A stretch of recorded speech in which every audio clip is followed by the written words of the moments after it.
Hello everyone, প্রতিদিনের মতো আমি আছি মাহফুজুর রহমান আপনাদের সাথে। আসসালামু আলাইকুম। আপনারা দেখছেন এমটিভি। সো আজকে আমি আপনাদের সাথে যে বিষয় নিয়ে আলোচনা করব সেটা হলো টেন্ডার রাউটার কিভাবে আপনি এপি মোডে কনফিগার করবেন এবং সেকেন্ডারি রাউটার হিসাবে ব্যবহার করবেন। সো মূল ভিডিওতে যাওয়ার আগে আপনি যদি আমার চ্যানেলে নতুন হয়ে থাকেন প্লিজ আমার চ্যানেলটি সাবস্ক্রাইব করবেন এন্ড বেল আইকনটি বাজিয়ে দিবেন। সো ভিউয়ার, চলুন মূল ভিডিওতে যাওয়া যাক। তো ওয়েলকাম ব্যাক টু বন্ধুরা, আমরা আমাদের মোবাইল স্ক্রিনে চলে এসেছি এবং আমরা টেন্ডার রাউটার কিভাবে এপি মোডে আপনারা কনফিগার করবেন এবং কেবল দিয়ে চালাইবেন এ টু জেড প্রসেসিং আমি আপনাদেরকে দেখাবো। কোন প্রক্রিয়াতে আপনি টেন্ডার রাউটারকে এপি মোড করে সেকেন্ডারি রাউটার হিসাবে চালাবেন। সো সর্বফার্স্ট আমাদের যে কাজটি করতে হবে, আমাদের টেন্ডার রাউটারটাকে আমাদের মোবাইলের সাথে কানেক্ট করে নিতে হবে।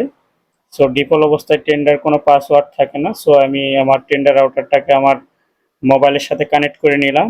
এখন আমাকে যে কাজ করতে হবে, আমাদের ফোনে থাকা গুগল ক্রোম ব্রাউজার ওপেন করতে হবে। গুগল ক্রোম ব্রাউজার ওপেন করার পরে এখানে আপনাকে যে কাজটি করতে হবে, টেন্ডার রাউটারের ডিফল্ট আইপিটি বসাইতে হবে 192.168.0.1 এবং এন্টারে ক্লিক করবো। সো আপনাদের মাঝে এইরকম একটি ইন্টারফেস ওপেন হবে। প্রথম অবস্থায় আপনাকে রাউটারের মেন ইন্টারফেসে নিয়ে যাবেন, আপনাকে বলবে আইএসপি দেওয়া ইউজার নেম পাসওয়ার্ড এবং ওয়াইফাই পাসওয়ার্ড দিয়ে কনফিগার করতে। সো আপনি এখানে টেম্পোরারি একটা পাসওয়ার্ড বসাবেন, HFUZ 234। সো এটা আমি টেম্পোরারি বসাইলাম রাউটারের মেন ইন্টারফেসে যাওয়ার জন্য। এবং এখানে আপনি ফাইনালি আপনি ওয়াইফাই নেম এবং পাসওয়ার্ড সেট আপ করে নেবেন। সো আমি আমার নাম দিতেছি MAHFUZ এবং এখানে আমি পাসওয়ার্ড দিব 1 থেকে 8 পর্যন্ত, আপনি আপনার মন মতো দিয়ে নেবেন। সো 1 2 3 4 5 6 7 8 দেওয়ার পরে এখানে ফাইনালি আপনি সেভ বাটনে ক্লিক করবেন। সো আপনার রাউটারটি ওয়াইফাই পাসওয়ার্ড কনফিগারেশন হয়ে গেল। এখন আপনি রাউটারের মেন ইন্টারফেসে ঢুকতে পারবেন এবং এই অপারেশন মোড থেকে আপনি এপি মোডটি কনভার্ট করে নিতে পারবেন। সো পুনরায় আমাদের রাউটারকে আমাদের মোবাইলের সাথে কানেক্ট করে নিতে হবে। আমাদের রাউটারটি কানেক্ট হয়ে গেছে। এখন আমরা এখানে রিফ্রেশ করব।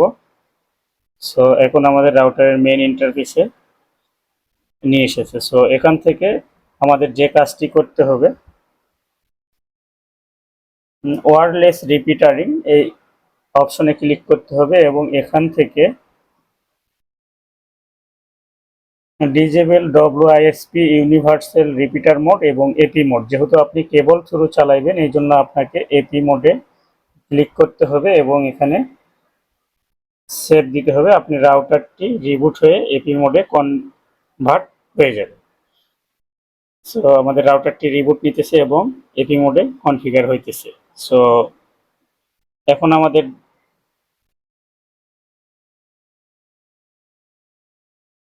আমাদের পুনরায় আমাদের ওয়াইফাইটাকে কানেক্ট করে নিতে হবে। সো কানেক্ট করে নেওয়ার পর আমরা এখন রাউটারে প্রবেশ করব।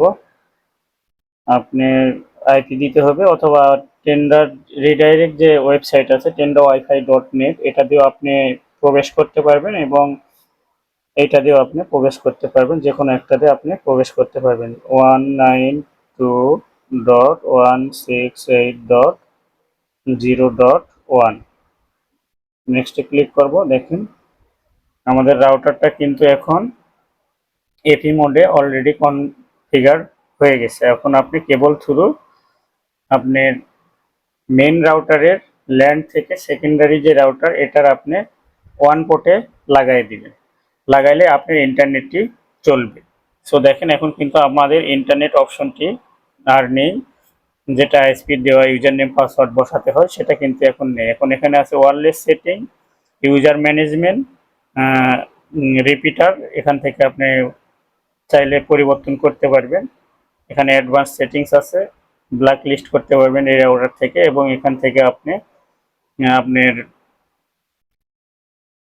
রাউটারের লগইন পাসওয়ার্ডটি পরিবর্তন করতে পারবেন। সো রাউটারের লগইন পাসওয়ার্ড পরিবর্তন নিয়ে আমার আরও ভিডিও আছে চ্যানেলে, আপনারা চাইলে দেখতে পারেন এবং এখান থেকে আপনি ইউজার ম্যানেজমেন্ট করতে পারবেন, দেখতে পারবেন এবং এখান থেকে আপনি আপনার ওয়াইফাই নেম অ্যান্ড পাসওয়ার্ড, এখান থেকে ওয়াইফাই নেম এবং এখান থেকে ওয়াইফাই পাসওয়ার্ড আপনি পরিবর্তন করতে পারেন। সো ভিউয়ার্স, এভাবে আপনি সেকেন্ডারি রাউটার এপি মোড করে চালাতে পারবেন, কোনো রকম কোনো প্রবলেম হবে না।